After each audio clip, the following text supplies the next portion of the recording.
So we see terror that has shown itself in the world again, and we also have the rhetoric that has come out of Israel.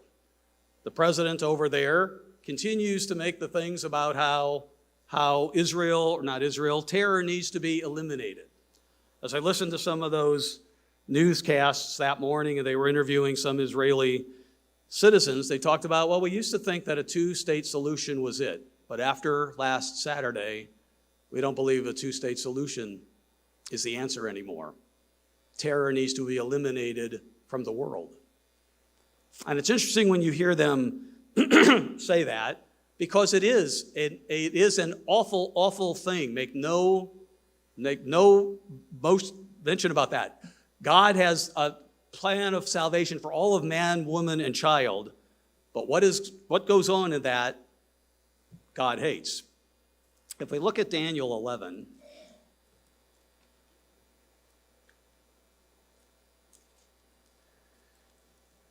we see at the time of the end, something I've turned to before, and we look at this more and more and see it beginning to happen. In Daniel 11, and in verse 40, talks about the time of the end.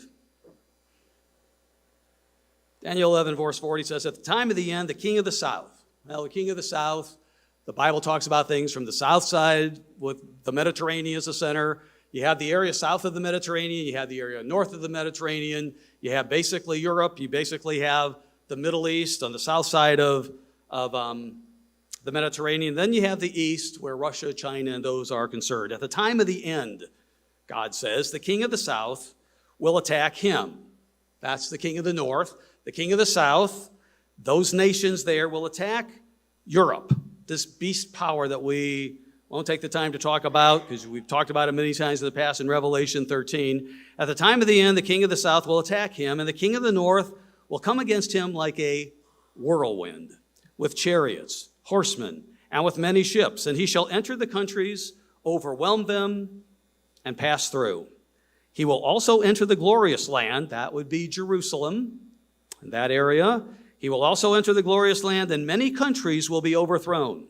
But these will escape from his hand: Edom, Moab, and the prominent people of Ammon. That's the area of Jordan today. He will stretch out his hand against the countries, and the land of Egypt shall not escape. And so we have the king of the north that marches through the king of the south, and basically when you read the other minor prophets that talk about the destruction of the people in that area, they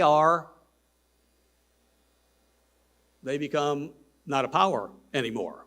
They have a kingdom at the end. You notice there is no West. America is notably absent, and the Western powers are notably absent in this prophecy in Daniel 11. Judah isn't mentioned. Someone else will be in that glorious land, not Judah. And so we have these powers that be, and in an area that is known for terrorism, the king of the north pretty much overthrows them all. And then you add in the prophecies and the other minor prophets, and you get a picture of what it is. Will it be because of terrorism? Will the same thing be used there? And the only way to eliminate that threat in the earth is to just eliminate the population, the very same thing that Israel is saying today. Perhaps that's what God has in mind. You know, when you look at prophecy, we're in the book of Daniel. Let's go forward one book to Hosea.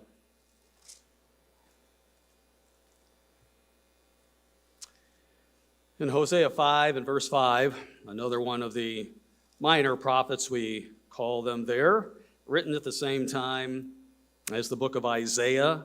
Hosea was a contemporary of Hosea. And this prophecy is for the end time as well. In chapter 5, actually the whole book of Hosea is a very interesting read in the light of what's going on in the world today and what we've learned in the last few years. You know, as we do our online Bible studies, we're nearing the completion of Isaiah. It may be Hosea that we go into next that talks a lot about Israel and the time of the end. But in Hosea 5 and verse 4, it says, they, speaking of Israel and Ephraim and Judah, You know, the little nation of Israel that's over there in the Middle East, they don't direct their deeds toward turning to their God. For the spirit of harlotry is in their midst, and they don't know God.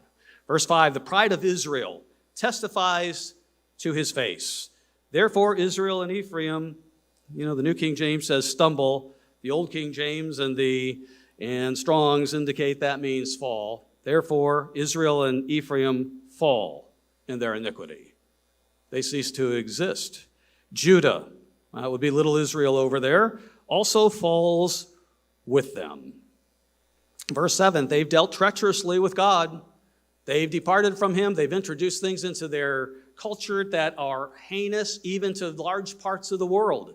Things so totally different than even human norms.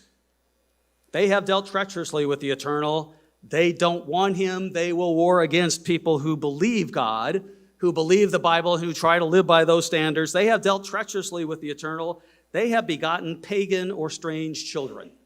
They're teaching their children evil things. Now a new moon shall devour them and their heritage. Commonly, a new moon is within 30 days. Those powers fall because of what they've done to God. And when you read Daniel, a later prophecy, you see they're nowhere there.